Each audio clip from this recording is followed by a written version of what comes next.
L'islam et la négritude.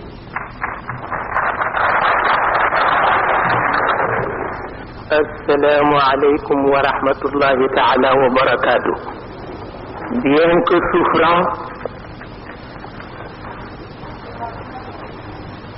empêché par ce qu'on appelle, par cette maladie courante qu'on appelle Al-Humma Sauda. والحمى السوداء في إفريقيا السوداء قطعة من عذاب جهنم لا شك.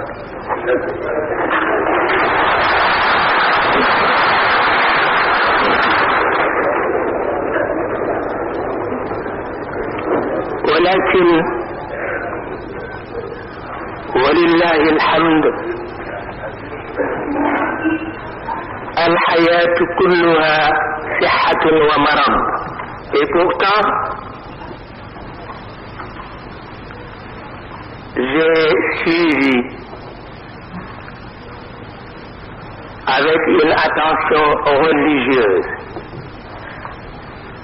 J'ai écouté tout ce qui a été dit ici même, le discours magistral de notre Premier ministre, les autres communications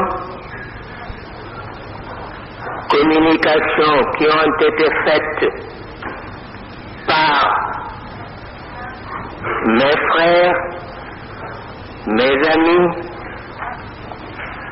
par mon ami le professeur Amar Sam, par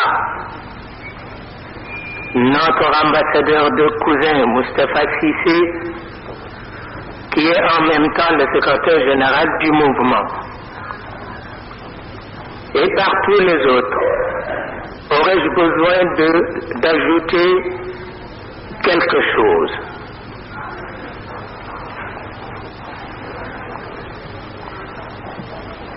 Je n'en vois pas la nécessité. Mais vous aviez l'amabilité de me désigner pour présenter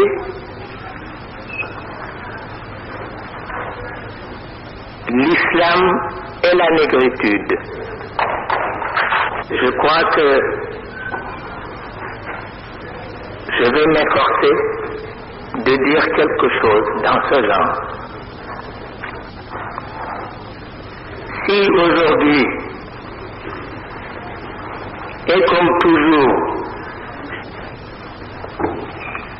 le président de la République, son premier ministre et le gouvernement sénégalais offrent aux responsables de la Fédération des associations culturelles musulmanes la possibilité, une large possibilité, de participer directement, c'est-à-dire d'une façon effective, à l'élan à la fois objectif et généreux d'une politique culturelle conçue par et pour les exigences de notre siècle, c'est simplement pour mériter le grand patrimoine national dont ils sont justement les dépositaires les plus hautement qualifiés. Il appartient donc à ces responsables de saisir cette belle occasion qui leur est donnée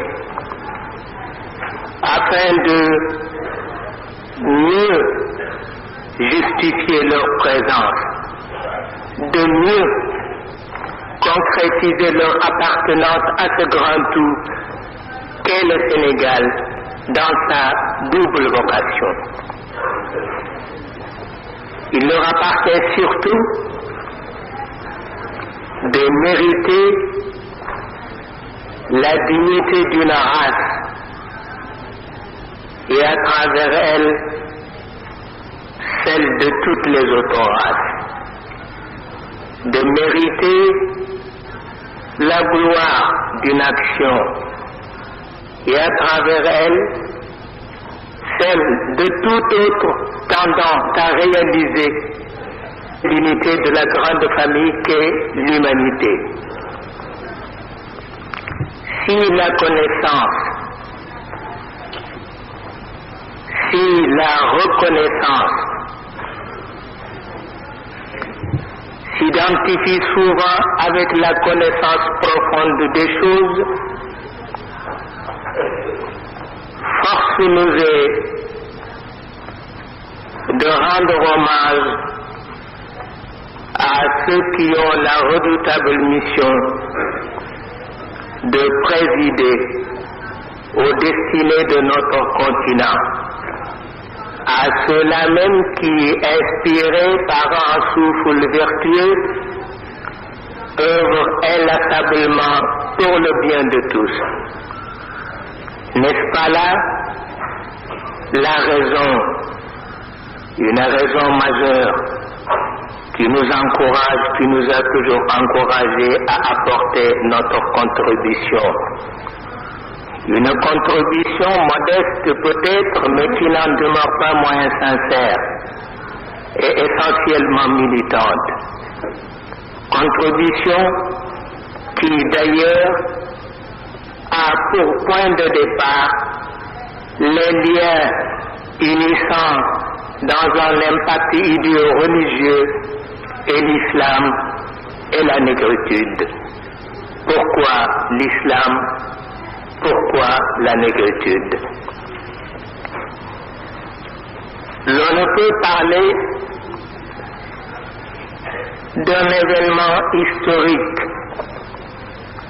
sans, au préalable, faire référence à ce qui constitue son avènement, c'est-à-dire une révolte juvénile, mais une révolte dont l'écho devient de plus en plus retentissant dans l'enceinte même où prennent forme et vigueur les éléments, tous les éléments vérifiés de l'histoire contemporaine.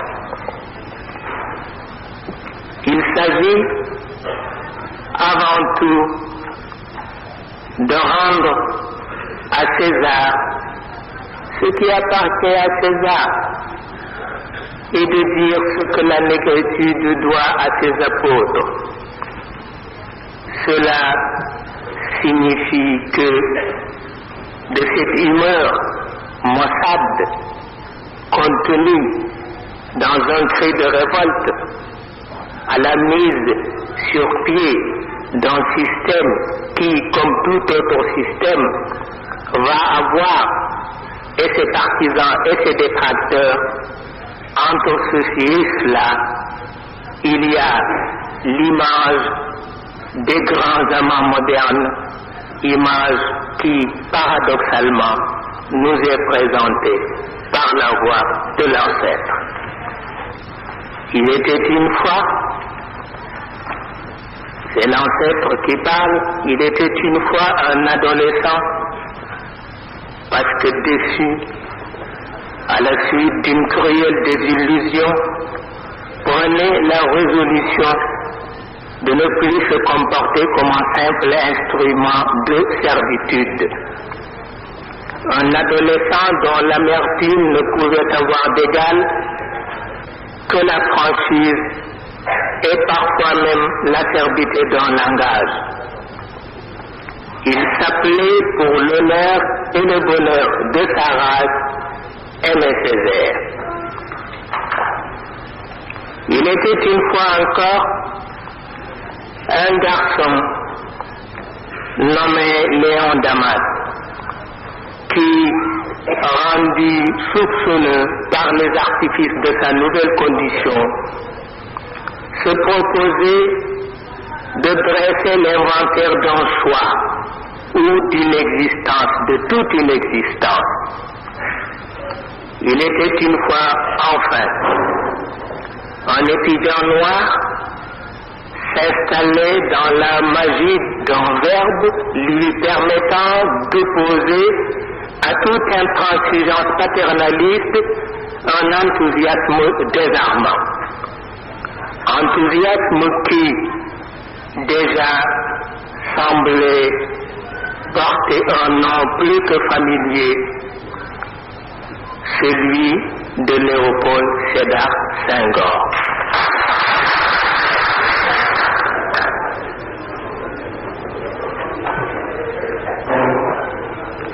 Ainsi, le rôle joué par le Sénégal dans le vaste mouvement de la négritude, grâce à son illustre président, ne saurait laisser indifférent aucun homme de bonne foi. Est-il besoin de rappeler ici le témoignage d'un chercheur moderne du Moyen-Orient, Saïd Aql, qui, au nom de la civilisation arabo-musulmane, dit ceci: face à la lutte des peuples, Senghor dispose d'une arme nouvelle, une arme qui est un don du ciel, une voix dont le contenant et le contenu sont marqués d'une même gravité. Cette voix qui affirme que la liberté n'est pas seulement l'art de savoir manier une machine de guerre, qu'elle soit offensive ou défensive. La liberté, c'est surtout cette générosité qui en a tenu et les chocs et les vacarmes. C'est ce que les Senghor ont toujours tenté de mettre en évidence, en rendant ainsi hommage quelques siècles après à la prodigieuse rencontre sur le chemin des croisades du vaillant Saint-Louis et du magnanime Salah ad-Din al-Ayyubi. Il n'y a que les grands qui savent servir avec grandeur. Cela n'a rien à voir avec les parchemins, cela n'a rien à voir avec les titres universitaires.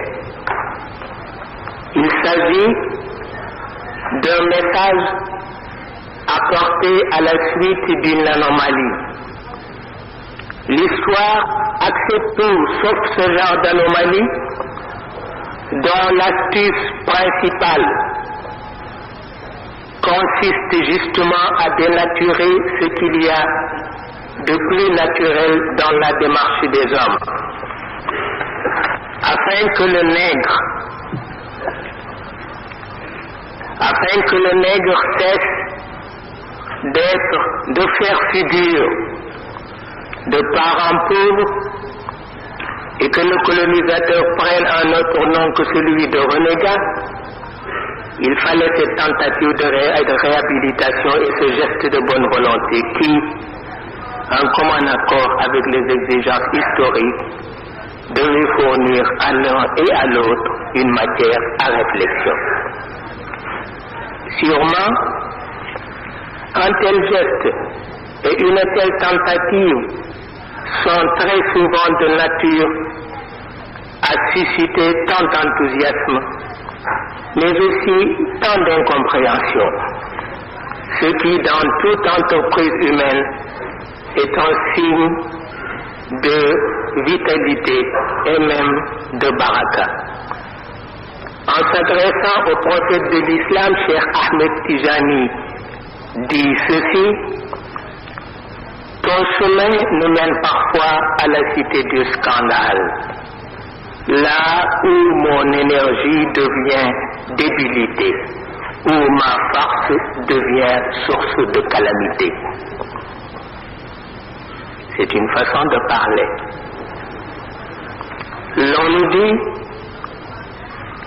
c'est une déformation en matière de rhétorique,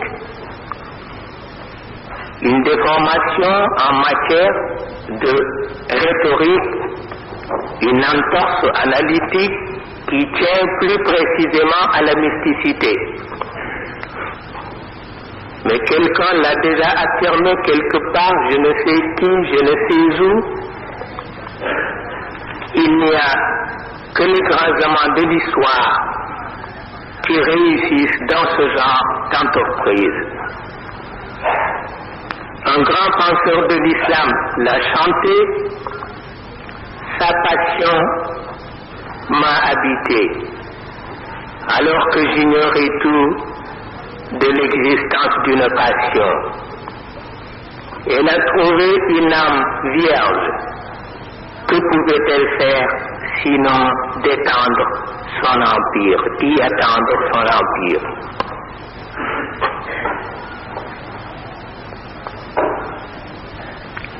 أتاني هواها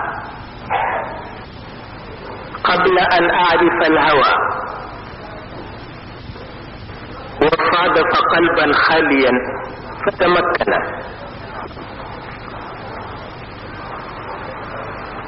Et cela nous conduit directement, avec un recul de quelques années, au premier festival des arts nègres. Un festival dont le rayonnement à travers le monde n'est plus à démontrer. André Malraux n'a-t-il pas raison de se déclarer surpris devant l'ampleur du choix, devant la solennité de l'engagement? Et il dit, pour la première fois, un chef d'État prend entre ses mains périssables le destin spirituel d'un continent. Seul Malraux était capable de donner à l'événement cette dimension exceptionnelle. Et un ami français me pose tout de suite la question traditionnelle, une question tant attendue.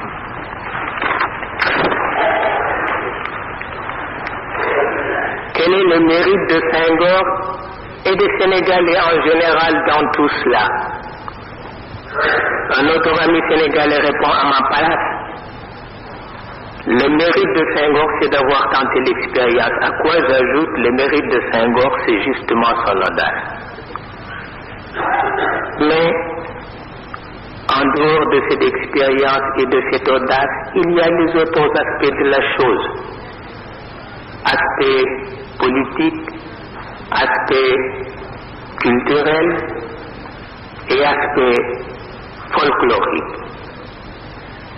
Là où semble se créer une atmosphère de carnaval, là où un hôtel flottant des pays du prolétariat semble faire le bonheur des bourgeois capitalistes, là où les conformistes restent plus que jamais des conformistes, et là où l'UNESCO offre ces éléments synthétiques sur lesquels d'ailleurs et heureusement controverses et contradictions n'ont qu'une emprise accidentelle.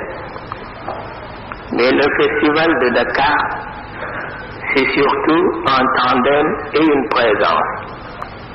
Le tandem André Malraux, Aimé Césaire sous l'égide de Senghor.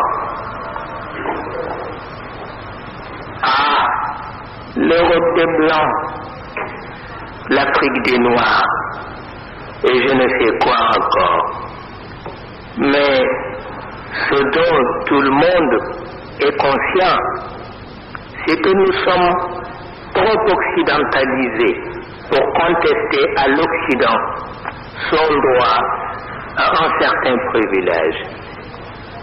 Les Occidentaux, parce que colonisateurs, ne sont-ils pas eux aussi trop dépaysés pour nous reprocher cette prise de conscience à laquelle d'ailleurs ils nous ont merveilleusement, admirablement préparés? Le quartier latin, considéré comme le berceau adoptif de la négritude, est là pour nous en apporter une preuve supplémentaire.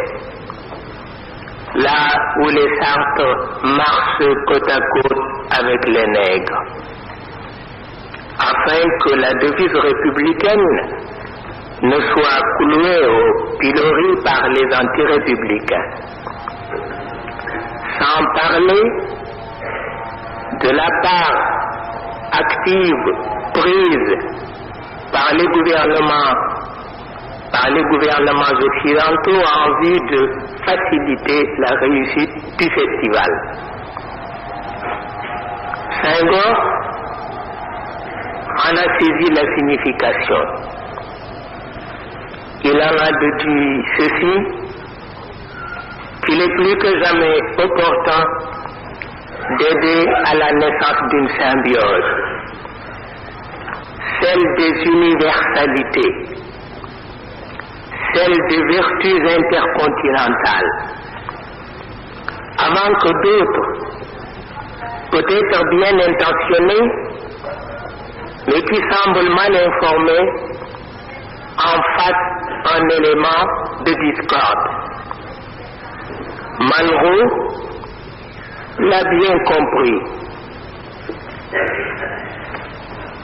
et son intervention a ceci de pertinent qu'elle est d'un chef de famille qui, pour ses aventures d'autrefois, crut bon de mettre ses enfants en garde contre les effets d'une angoisse. Car, dans une époque où l'espèce humaine n'a d'ennemi que dans l'angoisse, de telles aventures peuvent provoquer un cataclysme sans précédent. Malraux a accompli sa mission, non seulement pour le compte de la pensée littéraire européenne, mais aussi pour la sauvegarde des faits historiques que l'humanité d'aujourd'hui n'arrive pas encore à dénier. Faut-il remarquer que Césaire, de son côté, réagit toujours en adulte? Sa déclaration est plutôt un cri d'alarme. On lui a ravi sa liberté une première fois, on ne lui refusera pas leur venue la restitution. Et cela à un moment où il devait défendre, face à l'adversité, les valeurs, toutes les valeurs faisant l'orgueil et la fierté de son choix. Il sait la maladresse de ceux qui ne respirent que pour dénigrer.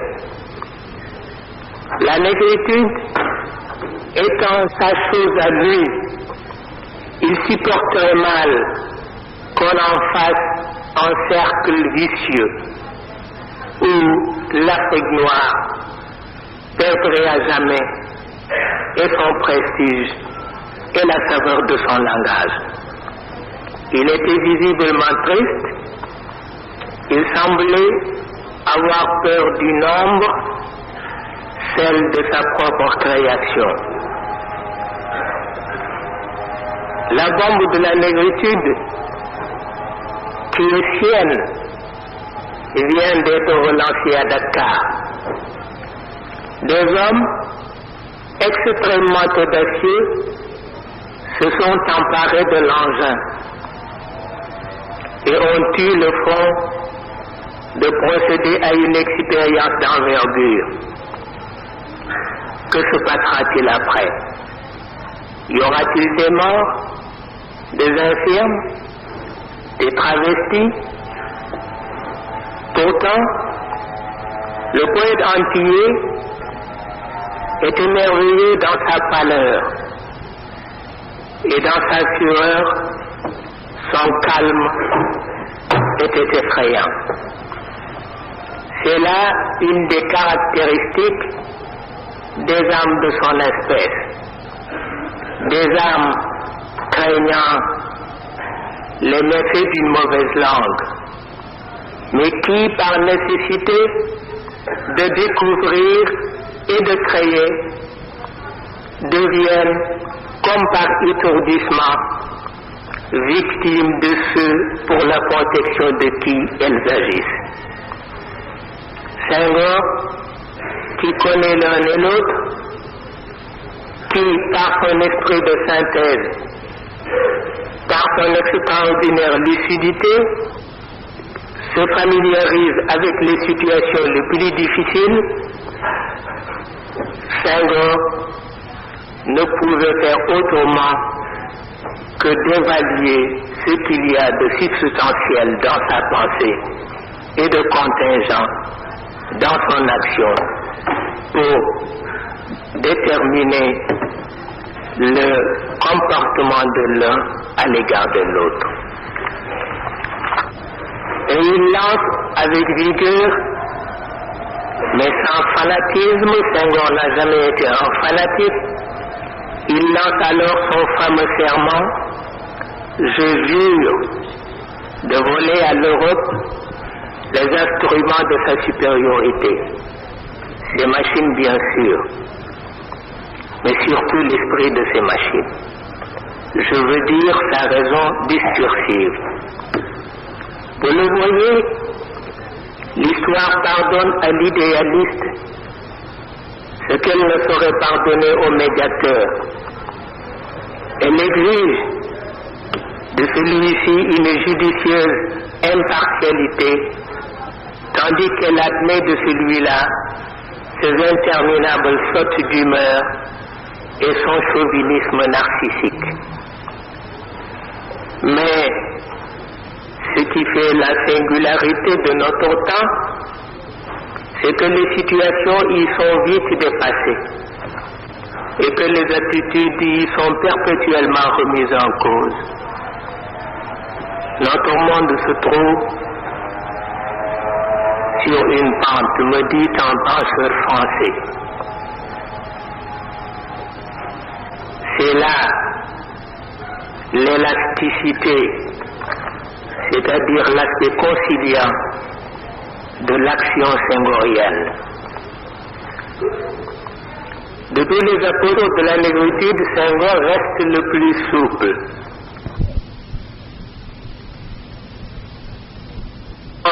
À la rigueur et à la mesure, son protocole donc nous fait penser au génie de l'Occident. Mais son énorme disponibilité et son amour pour la paix le désigne comme le prestigieux porte-parole des pays noirs. Et s'il accorde une importance capitale à ce phénomène du désert, phénomène qui a toujours fourni à l'humanité des héros, des philosophes, des ascètes, des poètes et même des prophètes. Cela est dû uniquement à son souci constant de se faire le fidèle interprète de ses frères arabo-berbères.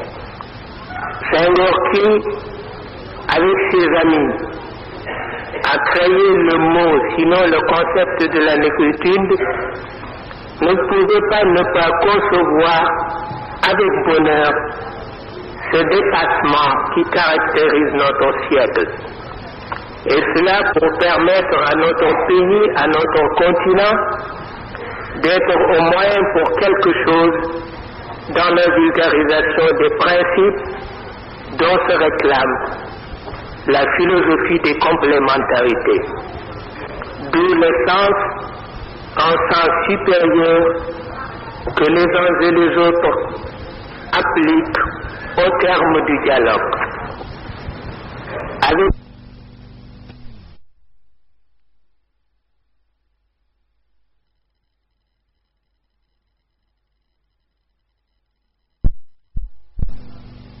Un sens supérieur que les uns et les autres appliquent au terme du dialogue. Avec la négritude, en tant que concept philosophique, en tant qu'idéologie, l'Afrique noire est sur la voie d'inaugurer une forme d'existence nouvelle, fondée essentiellement sur le dialogue. Sur un dialogue où la spéculation stérile et illusoire doit être nécessairement écartée. Il s'agit une fois de plus de laisser le cœur et la raison orienter la langue. Ce magnifique instrument destiné seulement à produire des vérités simples, mais combien convaincantes. Un bout de chair qui alimente la conscience. S'il est pur, c'est tout l'univers qui en devient le symbole. Mais il y a à côté de cette originalité les liens séculaires qui nous attachent aux autres et qui malheureusement exigent que nous soyons à la hauteur de toutes les intrigues qui compliquent tant la vie. Effectivement, nous éprouvons un grand besoin des engins dévastateurs, des stratagèmes, des porteurs d'idées toutes faites, en vue de nous maintenir dans l'illusion d'une force dont la barbare signification n'échappe à personne. Néanmoins, le dialogue reste pour le négro-africain, dont on devine les dispositions orales, une source de salut, ce qui est plus qu'une seconde nature. Pourtant, force nous est de reconnaître ceci, que nos partenaires sont trop rigides dans leur raisonnement, trop réalistes dans nos entreprises, pour se laisser séduire par un humanisme qui ne soit reflet des ordinateurs et des comptes à rebours. Deux mondes conceptuellement différents, n'est-ce pas, mais qui actuellement s'affrontent à un niveau où seules des concessions sérieuses seraient en mesure de conduire l'un et l'autre à d'heureux résultats.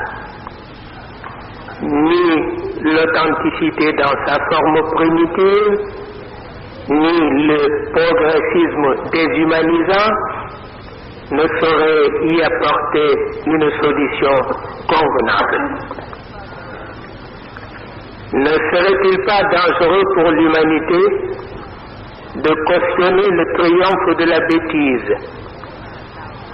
Pourquoi s'attarder à de telles précautions? En tant que négro-africains, nous pouvons porter notre foi à l'héritage de nos aïeux, dits en conservateurs. Et en tant que colonisés, un vaste champ de possibilités matérielles nous est proposé, qui poursuit faire l'un et l'autre ne doit comporter aucun danger, mais c'est là justement le danger dont il faut éviter le débordement. Nous sommes avant tout des hommes, et des hommes tout court, c'est-à-dire des êtres vivants, dotés d'intelligence et de savoir-faire. Notre foi a ceci de déterminant qu'il est à la base ou de notre ascension ou de notre chute. Et quoi de plus préoccupant que d'avoir à diriger les masses? Ne vaudrait-il pas mieux laisser la terre elle-même dénombrer les martyrs que de tels choix sont éparpillés ça et là pour le compte de l'éternité? Si en Afrique, on l'a déjà dit, les adhésions spectaculaires au début sont immédiatement suivies des retraits non moins spectaculaires, c'est que les choix s'y font avec autant de rapidité et de caprice. Un manège où la lassitude répandra sûrement son effet de neutralisant. Sayyiduna Mohammed ne trouve la dignité d'un croyant que dans le respect de la parole donnée. Que le plus humble des croyants agisse au nom de la communauté afin que le principe de l'engagement et de la représentation ne soit déformé par la junte des privilèges. Il s'agit d'entourer le dialogue de toutes les garanties imaginables, en vue de permettre aux jeunes pays du continent de procéder à un démarrage normal sans un surplus de désordre. Il s'agit de distinguer le dialogue porteur de fruits rémunérateurs et dont le propre est d'assurer la fraternité entre les hommes, du dialogue creux où la suffisance n'a d'égal que la grossièreté.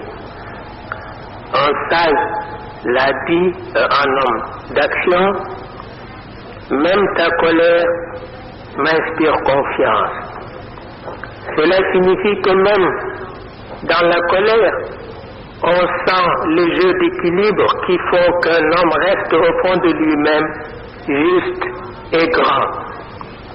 Une joie que seuls les tenants de la vraie culture ont l'avantage de pouvoir apprécier. Aux jeunes de toutes les tendances, il faut ce bel exemple. La maladresse n'ayant jamais de place dans l'accomplissement des œuvres d'une telle conception. Je n'ai jamais aimé la maladresse, nous dit le prophète de l'islam. Bien sûr, la maladresse change parfois de couleur et de condition. Avec l'inculte, elle devient une véritable épidémie à la suite de laquelle la pureté du cœur reste entachée à jamais.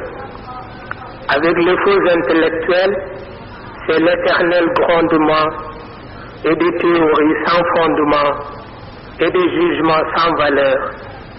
Avec le sous-développé, c'est le règne de la susceptibilité, une rivalité à la mesure d'une conséquence désastreuse.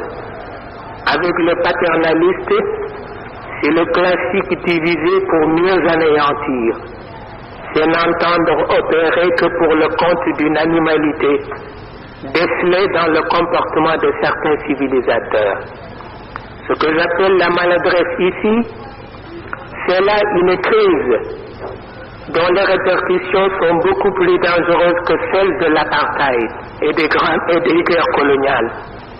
Parce qu'il s'agit d'une crise intime qui aura pour victime des enfants d'une même patrie. Et c'est précisément pour cette raison que les psychanalystes musulmans imputent le geste de Caïn à un sentiment de jalousie amplifié par la maladresse.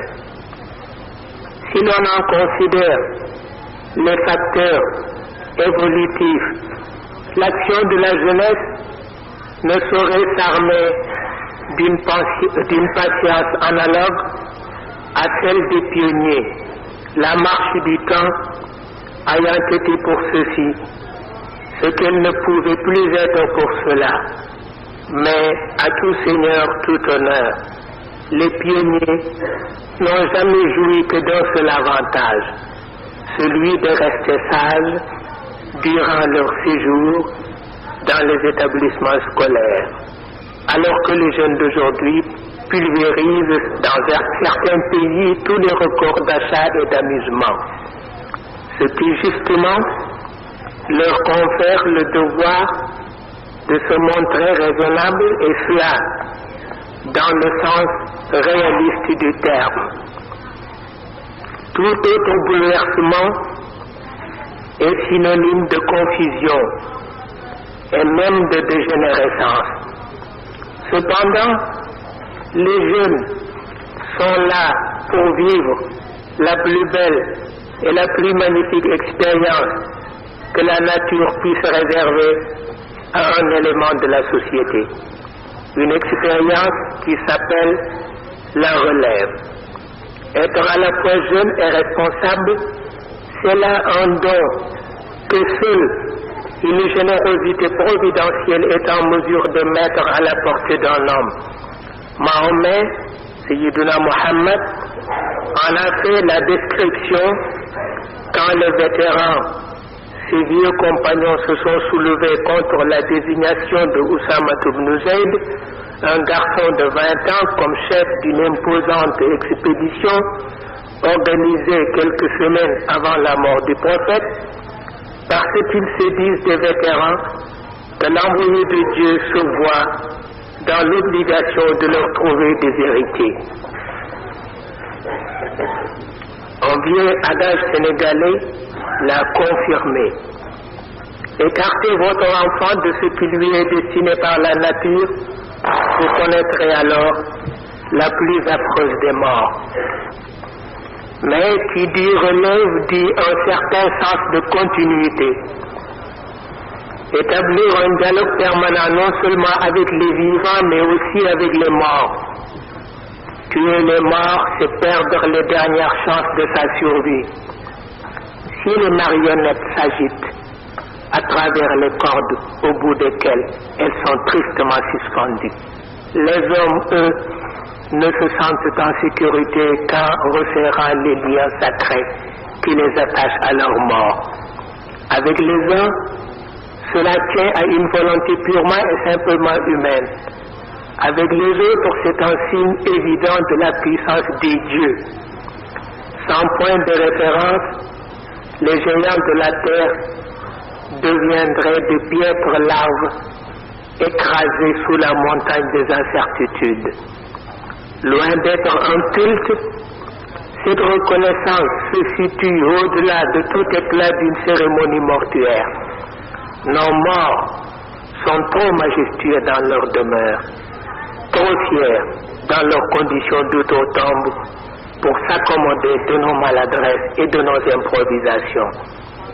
Ils préfèrent une pensée à la fois pieuse et active, et qui est autre chose que des incantations. Votre Seigneur n'est ni loin ni sourd, il est là à la hauteur de votre sollicitude, nous dit le prophète Sayyiduna Muhammad. Un de mes amis contestataires m'a parlé l'autre jour de l'aspect agressif du dialogue. Dès que l'on tient compte de la distance qui sépare les interlocuteurs les uns des autres, une vérité imposée par la force des baïonnettes selon ses propres termes. Que l'on se rassure, malgré la présence des instruments de répression dans notre monde, la foi des uns et des autres dans l'esprit du dialogue l'a toujours emporté sur les craintes qui, d'ailleurs, sont à l'origine de toute lutte fratricide. Nous vivons à une époque où l'agressivité se manifeste partout, me dit encore mon contestataire un peu énervé. Une raison de plus pour avoir recours au dialogue. On nous dit que le silence est d'or. Le général de Gaulle écrit qu'il renforce l'autorité, le silence. D'accord, mais à la seule condition que cela prépare l'individu aux exigences du dialogue. Sayyidina Mohammed affirme que le silence est un pouvoir sûr, mais il faut en connaître le mécanisme. À quoi les sages de l'Afrique ajoutent, si le silence a pour conjoint la méfiance, ce sera le prélude d'une naissance atroce, la naissance de cette maudite fille qui a nom haine. Mais il y a aussi l'aspect consultatif du dialogue. Chez les négro-africains, la réussite d'un responsable dépend non seulement de la bonne foi, mais aussi du sens de discernement de son entourage. Les conseils d'un simple chef de carré sont-ils en mesure de cerner et de concerner tous les problèmes que pose la marche et l'organisation de tout un pays? Tout conseil qui ne porte pas en son sein les deux principales vertus de la participation, la maturité et la fidélité, n'est qu'une suggestion sans intérêt, nous dit Serigne Ababacar Sy de Tivaouane. Ceux qui ne cessent de prodiguer des conseils doivent nécessairement appuyer leur patriotisme et leur disponibilité par des actes concrets. Quoi de plus facile que d'être stratège dans les beaux salons du roi? Mais les vrais stratèges se trouvent certainement ailleurs, là où brille la lance des épreuves. Le Coran exige qu'une information soit mise à nu afin d'éviter l'erreur fatale qui consiste à porter atteinte à la dignité des citoyens, à la dignité des innocents. S'il y a les informateurs, il y a aussi les menteurs. Savoir choisir entre les deux, c'est savoir administrer. Il n'y a que les complaisants qui se laissent sacrifier sur l'autel des fantaisies. Cette volonté qui fait qu'un guide juste et intelligent puisse prendre des décisions à un niveau restreint. Après quoi, dit le Coran, il s'en remet entre les mains de Dieu. Voyez-vous, je ne retiens que l'esprit des versets. C'est tout ce qui m'intéresse. Foi en Dieu,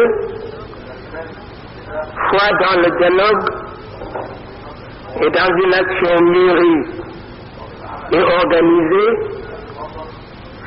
selon les grands principes de l'analyse, voilà un fondement sans lequel la politique de la vie et la vie de la politique ne sont que des vains mots. En ce qui concerne toujours certains autres aspects du dialogue, je vous laisse quelques instants avec les chauffeurs de taxi, avec les concierges, avec les simples passants qui, dans leur situation respective, éprouvent l'énorme nécessité, une nécessité presque fiévreuse, de vider leur poitrine, d'avoir quelqu'un d'important à leur portée pour lui confier leurs pressentiments, leurs ressentiments, et finalement, ce que l'on peut considérer comme une prise de conscience chez eux, vous vous apercevrez alors que malgré une condition sociale précaire, le négro africain reste toujours fier de son existence, de ce qu'il représente dans son quartier, dans son village et avec ses compagnons. Mais il faut faire attention à ce que ces sentiments ne soient que des manifestations superficielles, car ils risquent, comme l'a dit le prophète, de conduire à de la simple vanité, an-nakhwat al-jahiliya. Dieu n'apprécie que ceux-là même qui assurément marchent sur la voie de l'avancement, ce qui n'a rien de compromettant face au principe d'une quelconque tradition orale. Pourquoi les gens ont-ils toujours tendance à confondre les choses? Un professeur du centre hospitalier de Fan m'a demandé un jour pourquoi ces gens-là sont si bavards. Parce qu'ils ne jouissent pas encore de ce privilège qui fait qu'un homme arrive à transformer ses idées en plusieurs signes qu'on couche sur un papier. Il n'arrive pas encore à écrire, et quand on n'écrit pas, dans le cadre d'une société moderne, on ne réfléchit pas bien, et quand on ne réfléchit pas bien, la parole qui autrefois était sacrée devient banale. Mon père disait des gens du Cayor qu'ils n'ont pas encore l'intelligence de leur beau langage et qu'ils ne sont philosophes que pour les autres. Et les tout couleurs, il me dit, les tout couleurs ne sont dangereux que quand ils sont marabouts. Ce caractère difficile, doublé de mysticisme, des méfaits de mysticisme, c'est un mélange dangereux. Les tout couleurs ne sont dangereux que quand ils sont marabouts. Cela veut dire que tous les tout couleurs sont dangereux, parce que tous les tout couleurs sont marabouts.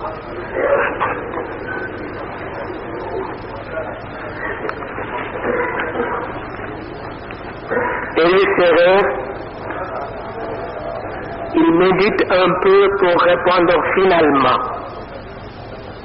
Ils ne sont pas des traîtres. Et s'il leur arrive un jour de tricher, parce que sincèrement ils trichent parfois, c'est par pure candeur. Et les lébous, ceux-là se méfient de tout le monde. Ils sont méfiants. C'est normal. Et pourtant je suis membre de leur société secrète. Et les autres, il a parlé de tout le monde. Les enfants du Saloum, les Ndjambour, tout le monde. Voyez-vous, la culture n'est qu'une question de recherche, d'expérience. C'est surtout une question d'amour. Si on n'aime pas, on ne découvre rien.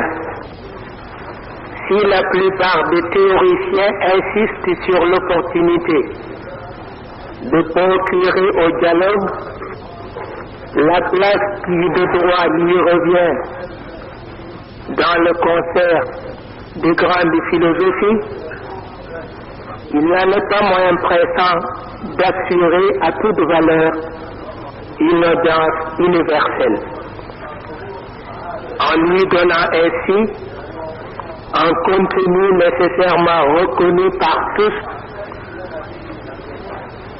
ce qui est loin de présager la disparition des spécificités voulues et parfois même imposées par la nature. Quelqu'un l'a déjà dit ici même, au moment du festival, on peut s'interroger sur l'avenir de tout ce que chacun possède d'original et de distinct.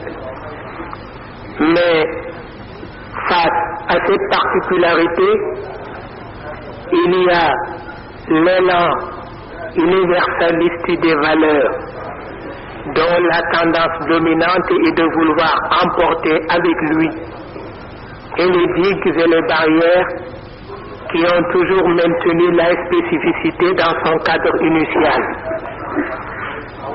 Car une valeur n'est valeur que quand elle est évaluée selon les normes d'une société consciente et volontairement progressiste. Se contenter de ce que l'on a est trop ordinaire pour se justifier devant l'admirable principe de ce que l'on veut. Si nous nous plaisons à créer pour le compte d'un pays ou d'un nationalisme déterminé, si nous nous plaisons à créer des Mahalia Jackson, des Michel-Ange, des Mozart et même des Aznavour, il n'en est pas moins honnête, partant réaliste, de ne pas succomber à une tentation de facilité. Il y a ceux dont le nom est directement attaché à l'histoire et ceux dont malheureusement l'identité se confond souvent avec la pire des comédies.